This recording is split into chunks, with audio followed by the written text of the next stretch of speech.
आम आदमी पार्टी की आज की इस प्रेस कॉन्फ्रेंस में आप सभी पत्रकार साथियों का बहुत बहुत स्वागत। दो अहम मुद्दे पे आज इस प्रेस वार्ता को बुलाया गया है, आयोजित किया गया है। पहला मुद्दा है मनीष सिसोदिया जी पर एक और झूठा मुकदमा, फीडबैक यूनिट की आड़ में एक एब्सोल्युटली फॉल्स फैब्रिकेटेड झूठ फेक मुकदमा मनीष सिसोदिया जी पे किया गया। भारतीय जनता पार्टी आरोप लगाती है कि मनीष सिसोदिया जी ने प्रधानमंत्री मोदी जी की और बीजेपी के सीनियर नेताओं की 2015 के बाद लगातार जासूसी करवाई।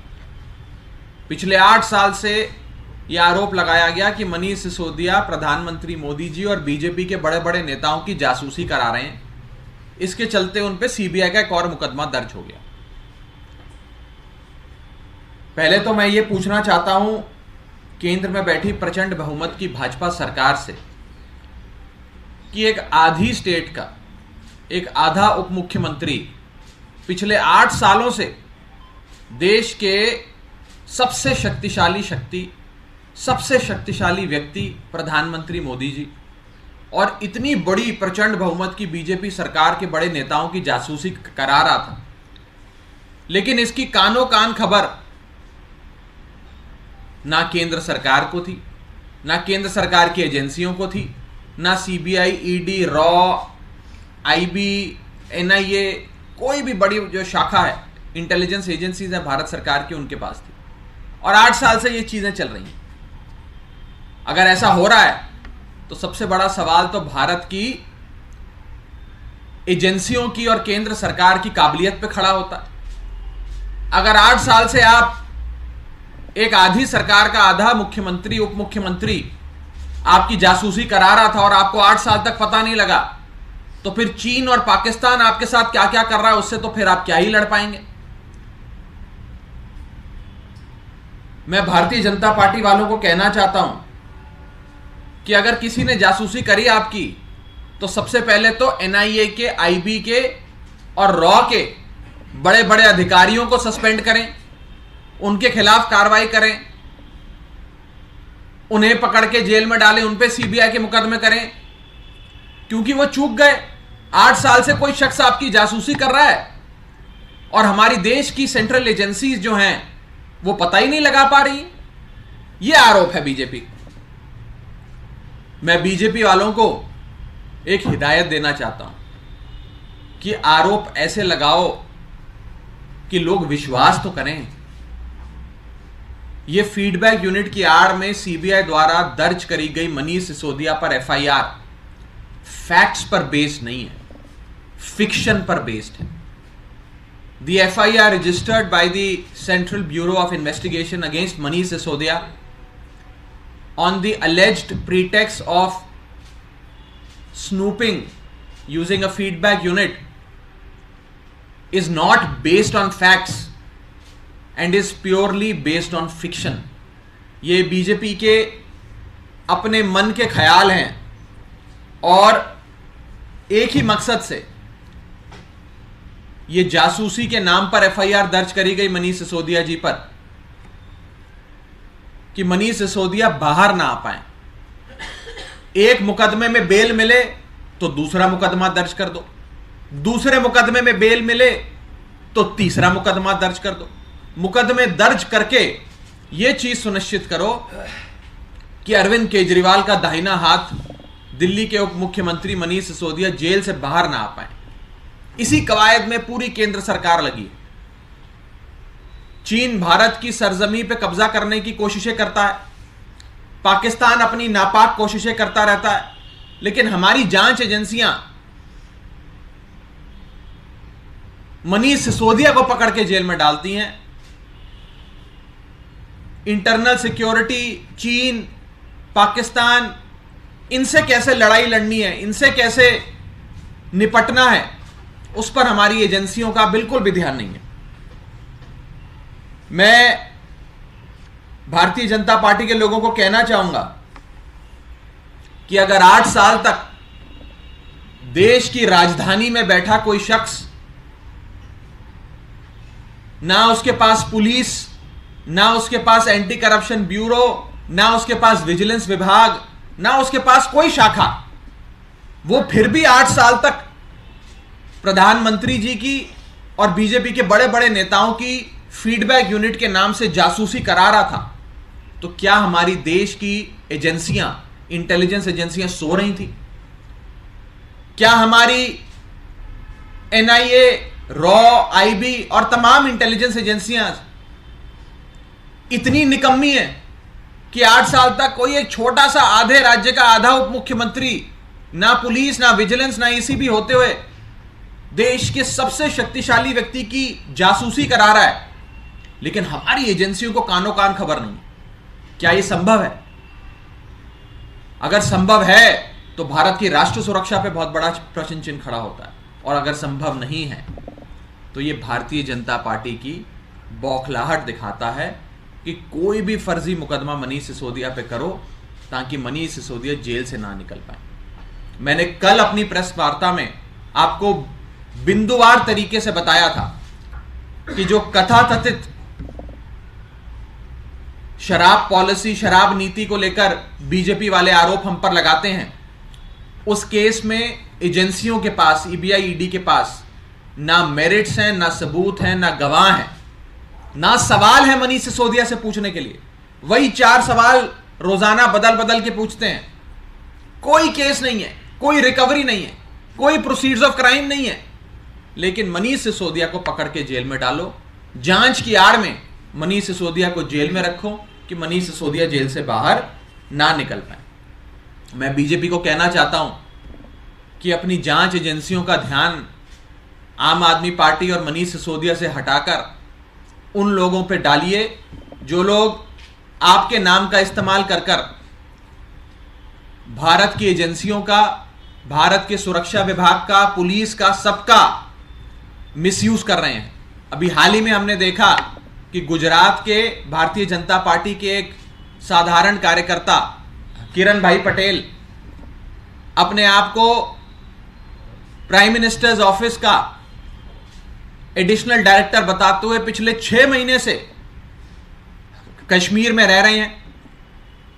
उन्हें कश्मीर की स्थानीय एडमिनिस्ट्रेशन ने Z+ सिक्योरिटी दी हुई है।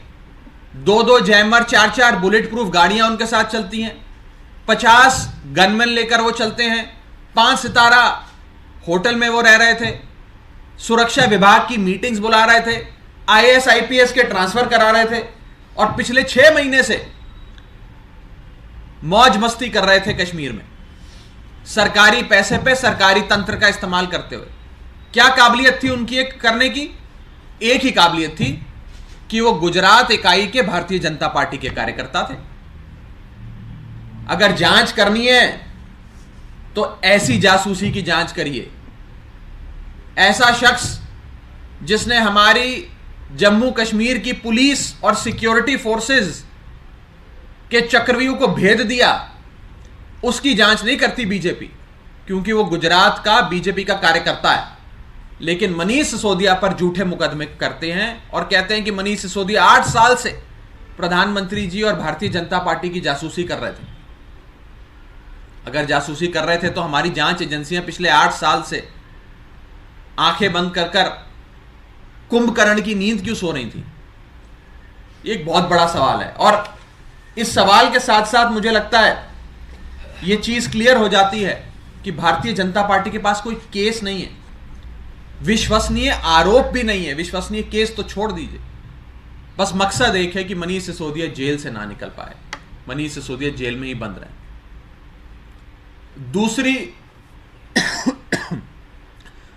दूसरा महत्वपूर्ण विषय आज की इस प्रेस कॉन्फ्रेंस का, बीजेपी द्वारा दिल्ली विधानसभा में लाया जा रहा नो कॉन्फिडेंस मोशन। आप सब जानते हैं कि दिल्ली विधानसभा 70 विधायकों की विधानसभा है। किसी भी पार्टी को सरकार बनाने के लिए 70 में से 36 कम से कम चाहिए होते हैं, बहुमत के आंकड़े से एक ज्यादा। जिसके 70 में से 36 विधायक होते हैं उसकी सरकार होती है। आम आदमी पार्टी के 70 में से 62 विधायक हैं, 62, और बीजेपी के मात्र 8 विधायक हैं। यानी कि आम आदमी पार्टी के पास दिल्ली वालों के प्यार और आशीर्वाद के साथ साथ एक प्रचंड बहुमत है दिल्ली विधानसभा में। 70 में से 62, यानी कि लगभग 90% मेजॉरिटी आम आदमी पार्टी के साथ है, और सदन की 10% सीटें बीजेपी के पास है। लेकिन उन 8 सीटों की बदौलत भारतीय जनता पार्टी दिल्ली विधानसभा में नो कॉन्फिडेंस मोशन लाकर केजरीवाल सरकार गिराना चाहती है। केजरीवाल सरकार को नो कॉन्फिडेंस मोशन लाकर गिराना चाहती है। सरकार गिराने के लिए आपको विधायक चाहिए। विधायक अगर बीजेपी की तरफ हो गए तो सरकार गिर जाती है। आपने देखा कि कैसे महाराष्ट्र से लेकर मध्य प्रदेश तक विधायक बीजेपी ने खरीद लिए, विधायकों को बीजेपी ने तोड़ लिया और उस समय की स्थानीय सरकारों को गिरा दिया। आज वैसे ही बीजेपी दिल्ली में केजरीवाल सरकार गिराने की कोशिश कर रही है। और यह मेरा सीधा आरोप है कि नो कॉन्फिडेंस मोशन लाकर, नो कॉन्फिडेंस मोशन की आड़ में बीजेपी लगातार आम आदमी पार्टी के विधायकों से संपर्क कर रही है, उन्हें डरा रही है, धमका रही है और 2 ऑप्शन दे रही है। Option number 1, Bharatiya Janata party join कर लो, हमारी पार्टी में शामिल हो जाओ, अरविंद केजरीवाल को छोड़ दो। और अगर पहला ऑप्शन नहीं पसंद तो फिर हम दूसरा ऑप्शन लागू कर देंगे। दूसरा ऑप्शन है ईडी सीबीआई पकड़ के आपको जेल में डाल देगी। तो अगर अपनी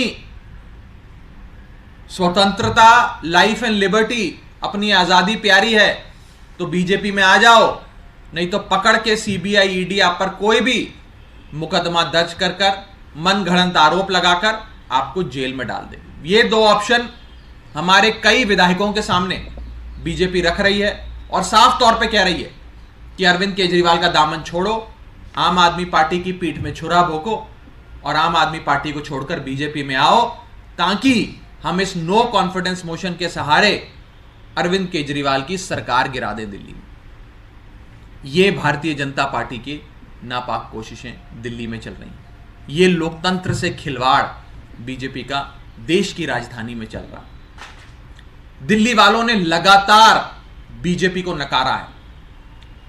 पिछले 25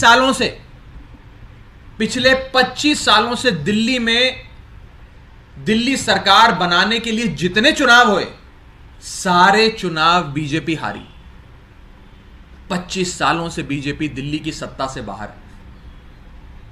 2013 में जब आम आदमी पार्टी ने पहला चुनाव दिल्ली का लड़ा, बीजेपी हारी।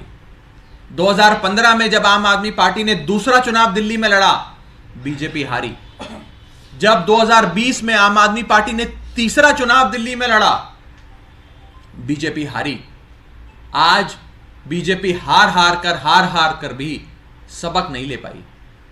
अब चोर दरवाजे से जोड़ तोड़ कर खरीद फरोख्त कर और केंद्रीय जांच एजेंसियों का, सीबीआई और ईडी का दुरुपयोग कर हमारी सरकार तोड़ने की कोशिश कर रही है। हमारे विधायकों को बुलाकर बीजेपी के नेता कहते हैं कि अगर हम मनीष सिसोदिया का यह हाल कर सकते हैं तो तुम तो साधारण विधायक हो, तुम्हारा तो कितना बुरा हम हाल कर सकते हैं तुम सोच भी नहीं सकते। हमारे एमएलएस को साफ तौर पे कहा जा रहा है, ब्लैकमेल किया जा रहा है, डराया जा रहा है, धमकाया जा रहा है कि या तो बीजेपी में शामिल हो जाओ या ईडी सीबीआई तुम्हारे पीछे लगा देंगे, पकड़ के जेल में बंद कर देंगे, फिर बेल भी नहीं होगी। सीधी धमकी हमारे लोगों को दी जा रही है। और मैं इस सरकार बनाने का दावा करने वाली बीजेपी को, दिल्ली में 70 में से मात्र 8 विधायक होने के बावजूद भी सरकार बनाने का दावा करने वाली भारतीय जनता पार्टी को कहना चाहता हूं कि आम आदमी पार्टी के लोग उस मिट्टी के नहीं बने जो दगा दे दें दिल्ली के लोगों को या अपनी पार्टी को। आपने कई बार कोशिशें करी हमारे विधायक खरीदने की, 2013 में भी करी, 2015 में भी करी, 2019-20 में भी करी, 2022 में भी करी, लेकिन आप हमारे एक विधायक को नहीं तोड़ पाए, एक विधायक को। आम आदमी पार्टी कांग्रेस पार्टी नहीं है जिसके विधायक डर के या प्रलोभन के चलते अपनी पार्टी छोड़कर बीजेपी में शामिल हो जाए। यह आम आदमी पार्टी आंदोलन की कोख से जन्मी पार्टी है। हम उस मिट्टी के नहीं बने कि हम अपनी पार्टी छोड़कर बीजेपी के पास चले जाएं और दिल्ली वालों से दगा कर लें। मेरा बीजेपी को यही सुझाव रहेगा कि ये नापाक कोशिशें बंद करिए।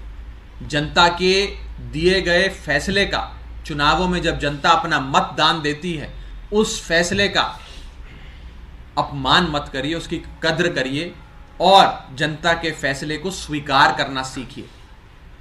बहुत बहुत शुक्रिया। राघव, ये मोशन आएगा कैसे? बीजेपी कैसे लेके आएगी सत्ता में? तो आप लोग, बीजेपी ने बाकायदा प्रेस कॉन्फ्रेंस कर घोषणा करी है कि वो नो कॉन्फिडेंस मोशन लाएंगे।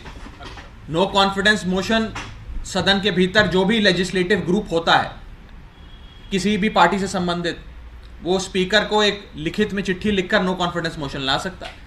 पर मैं ये पूछना चाहता हूं कि जिस पार्टी के पास 70 में से मात्र 8 विधायक हैं, वो नो कॉन्फिडेंस मोशन क्यों लाएगी?